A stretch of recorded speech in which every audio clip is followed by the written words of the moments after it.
ረዳት ያጣው በመሰለኝ ጊዜ ፈጽሞ አራቅልኝ የልቤን ትካዜ አድርገልኛልና በቸርነት አመሰግንሃለሁ እልል እልል ላለም ዓለም አማኑኤል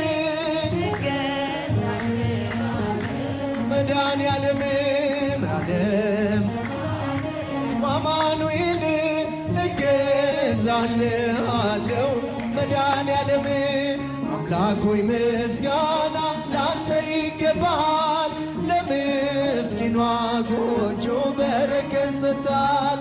ደሃ ነኝ አልልም ሀብት ያንተ ነህና ማሰሮዬ ሞልቷል አይጎል እንደገና አድርገልኛልና በቸርነትህ